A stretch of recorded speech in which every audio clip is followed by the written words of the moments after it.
And ang atin pong tatalakayin sa hapong ito ay tungkol po sa complication of diabetes. Diabetes po per se ay isang sakit, but hindi ho kayo mag-i-stop sa diabetes lang.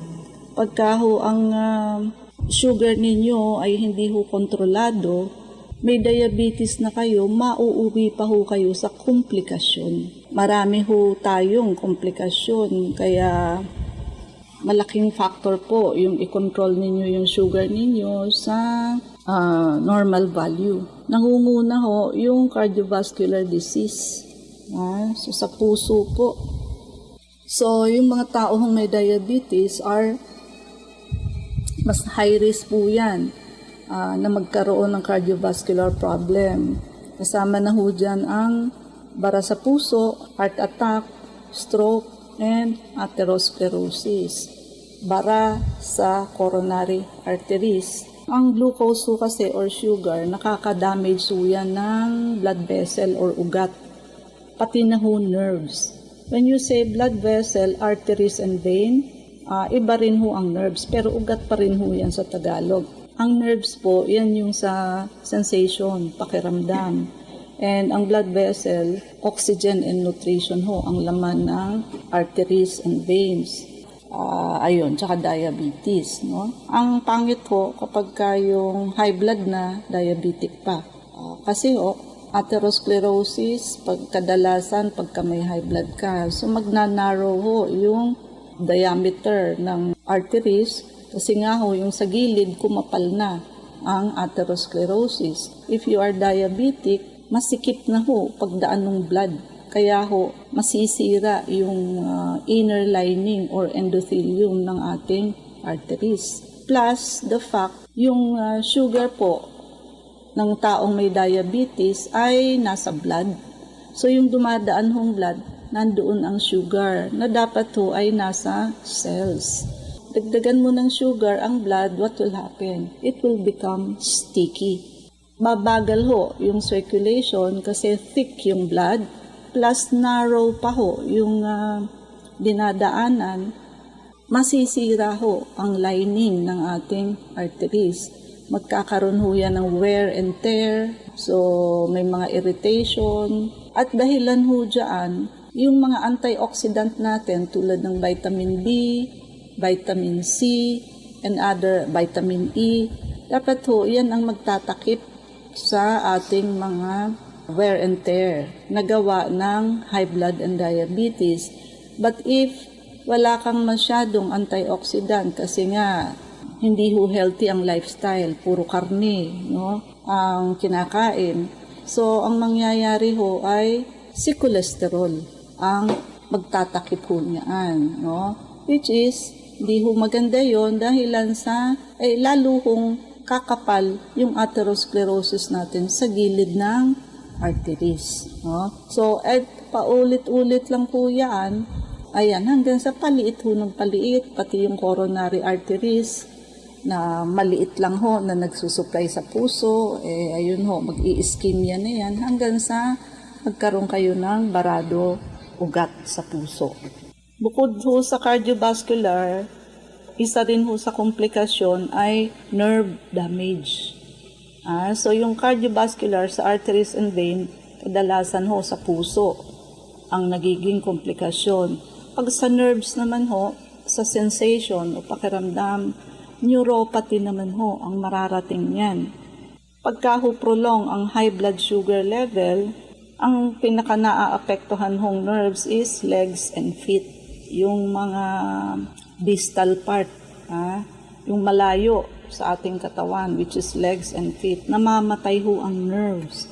Ang symptoms ho niya, kadalasan, pain, may tingling sensation, parang tinutusok-tusok, masakit, numbness, o minsan naman ho, walang pakiramdam, or weakness, panghihina doon sa affected area. And severe cases can lead to loss of sensation. Mawawalan ho ng pakiramdam later. Mag-i-increase ho ang risk ng injuries and infection. Now, when it comes to nerve, there is sensory and motor. Pagka motor ho ang affected sa nerves, so hindi ho makalakad ang pasyente dahilan sa wala hong lakas yung muscles ng patient. So yung kadalasan ho, pagka may diabetes, obese ang pasyente. Yung bigat ho ng katawan niya, hindi niya kayang dalhin, hindi niya kayang itayo, hindi niya kayang ilakad. So, doon naman ho sa sensory, wala hong pakiramdam, numb. So, kaya ho sa diabetes, kahit hindi kayo naputulan ng paa, pwede ho kayong malumpo dahilan sa wala hong lakas yung motor and pamamanhid, sensory. So, we call motor, sensory ho, still neuropathy ho ang tawag dyan. Sa neuropathy, meron hong peripheral, autonomic, proximal, and focal. Peripheral, ayan, yan ho yung pag sa hands. Autonomic, yan ho yung sa digestive system natin, sa bladder, and sexual organs. Autonomic ho yan. Kaya sa mga kalalakihan ho na hindi kontrolado ang sugar, kadalasan ho sila ay impotent or may erectile dysfunction. No? So, although wala hong kalalakihan na aamin sa ganyan dahil parang yung pagkamacho nila ay nababawasan, but alam nyo na ho yan, pagka ang pasyente diabetic, lalo na kung sobrang taas ng sugar, sigurado hong may impotence yan. No? And proximal neuropathy. Ito naman ho, yung mga malapit sa body, sa katawan, which is the thighs, the hips, and buttocks. No? Focal neuropathy, ito ho yung nagkakos ng sudden weakness or pain. So, ayan, ito na ho yung motor.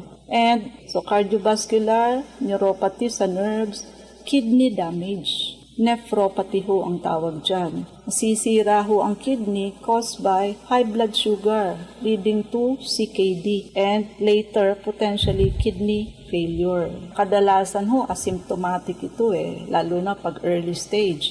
Later on ho, ayan ho, pagka mataas ho ang sugar ng pasyente, lalo na ho, siyempre ang kidney affected, nai-impair ho yung ability nila na mag-filter ng waste from the blood. Kaya isa nga ho doon, lalabas magpa-positive ang protein sa urinalysis. Bakit kidney among any other organs? Kasi ho, ang kidney, napakaliliit lamang po niyaan. Parang mga capillaries lang ho yan. Alam niyo ho ba kung gaano kaliit ang mga capillaries? Yung parang nakikita niyo hong spider web ng mga ugat ninyo na hindi ho pwedeng sclerotherapy dahil lang sa sobrang liliit ho. Ganyan ho, capillaries po ang ating nephron, smallest unit of the kidney. So, halos magkakasing liit ho kasi yan, yung ating coronary arteries, mga capillaries sa loob ng kidney, making up the nephron, and yung mga ugat ho natin sa brain. Kaya most commonly, ang lagi hong apektado, yung nai-stroke sa brain, yung naha-heart attack sa puso, at ayan ho, yung may nephropathy, syempre CKD ho, chronic kidney disease. And kaya ho nauuwi sa ganon, wala hong symptoms sa simula. Later na ho lumalabas yung mga symptoms, yung pamamanas, no? And also, aside from sa kidney, eye damage. So sa mata ho, retinopathy naman ho ang tawag dyan, no? Nadadamage ho yung blood vessel sa retina. Ang retina ho natin, yan ho ang pinaka nasa likuran ng ating eyes, which is really responsive. Pag retina ho ang nasira, mabubulag ho ang pasyente. It can lead to blindness. Pagka ho nasira ang blood vessel sa mata, magsuswell ho, maglilik, or even magko-close off ho, leading to abnormal new blood vessel forming on the retina. So nasira ho yung mga original na ugat at siyempre ho, compensatory, kailangan pa rin hong gumawa madaanan na ugat, gagawa ho ng new blood vessel ang ating mata. Kasi ho, hindi pwedeng hindi masuplayan ng blood ang ating eyes. So, new blood vessel are forming on the retina. Hindi ho kasi ganun ng normal anatomy, so what will happen? magkakaroon ho ng blurred vision ang pasyente, malabong paningin na hindi ho nakokorek ng salamin at contact lens. Nagkakaroon din ho ng floaters ang pasyente, no? May nakalutang ho, minsan ho may nakikitang puti, minsan itim, no? And may mga dark areas of vision, no? And ayun, pinakamasakit ho yung vision loss. And kailangan ho ang regular eye examination, crucial po yan for early detection and treatment. Foot problems, ayan. Sa mga diabetes, posible hong magka-infection, ulcer, and potentially amputation. Yun ho yung pag nasugatan sa paa, hindi na ho gumagaling kasi nga yung blood supply sa legs and feet poor na ho. So kahit mag-antibiotic ang pasyente, hindi na ho nakakarating sa feet and legs because sira ho ang arteries and vein, pati ho nerves sira. So kaya ho ang mangyayari, walang nerve supply, walang blood supply, mabubulok ho, mamamatay ho yung tissues doon sa legs and feet. So therefore, puputulin po yon, amputation, para po hindi na tumaas pa yung amputation. Hindi na ho maputol na tumaas. Kaya minsan daliri pa lang hong nangingitim ay tinatanggal na ho. So, paano nyo malalaman na may problema sa inyong foot? Nagbabago ho yung kulay, changes in skin color and temperature. May manas sa foot or ankle, may pain sa legs, may open sore, may sugat ho na open na hindi ho nag-heal. Ingrown toenails, kaya ingat ho sa pagpe-pedicure and fungal infection. Skin conditions, yun nga ho, pag diabetic kayo at hindi kontrolado ang sugar, kailangan ho ini-inspection nyo ang paan nyo. Kasi ho, minsan, natusok na ho halimbawa thumbtacks. So, may open sore na hindi ho alam ng pasyente. Kasi nga, manhid po. Kaya kailangan ini-inspection nyo, tinitignan ninyo. Huwag nyo hong iasa sa pakiramdam dahilan sa numb na nga ho yung paan ninyo. Kaya dapat huwag kayong magsusuot ng mga masisikip slippers or shoes. Aalagaan nyo ho ang paan ninyo na hindi ho siya madadamage. Prone ho sa skin problem ang may mga diabetes, such as bacterial and fungal infection. Example ho, bacterial infection, ito yung mga stye, yung kuliti po, boils, pigsa, folliculitis, carbuncles, infection around the nails. Ingat ho sa mga ganyan. Pigsahin ho ang taong may diabetes. May family friend kami na mayat maya ho pinipigsa. Ayun ho, kasi diabetic. Actually, namayat na rin ho siya dahilan sa diabetes. So, ayun ho, isa rin ho yung pamamayat. Pagka mataas ho ang sugar, ano ho yan, hindi makontrol, papayat ho ang pasyente. Bakit? Muscle wasting ang tawag ho dyan. Meron din ho mga diabetic dermopathy, necrobiosis, and digital sclerosis. Yan ho puro sa skin. Minsan ho, may hearing impairment din. More common in people with diabetes. Pagka ho mataas ang sugar, uncontrolled sugar, nakaka-damage ho ng small blood vessel and nerve sa inner ear. So pati ho tenga, pandinig. Alzheimer's disease, mas increase ang risk pag diabetic kayo. Hindi ho alam kung anong exact link, but karamihan ho, mas nagiging makalimutin ang pasyente. Gastroparesis, delayed ho ang stomach emptying. Kaya ho, naglilid ito minsan sa constipation. Gastroparesis means it affects the stomach muscle and prevents proper stomach emptying. So, bumabagal ho pag e-empty ng stomach. And ang simptomas ho nito, nausea, vomiting, feeling full after eating, ayan, konting kain lang ho, busog na, bloating, ayan, parang laging punong-puno, and abdominal pain. So, it can also lead to unstable blood sugar. So, gastroparesis. Konting kain lang ho, busog na, feeling bloated, and ayun ho, nako-constipate. Sira na ho kasi yung vagus nerve that is responsible sa ating GI tract. Isa lang naman ho ang susi dyan. Ang dami hong komplikasyon, but kailangan hong makontrol ang blood sugar. And kailangan ho, pre-diabetic pa lang ay ginagamot na. Kasi it is only 10% difference ang pre-diabetic and diabetic. So 40% damage ho sa pancreas ang pre-diabetic and 50% damage ho ang ng pancreas ang diabetic patient. And in 5 years time, na diabetic ang pasyente, 75% na ho ang damage sa ating lapay.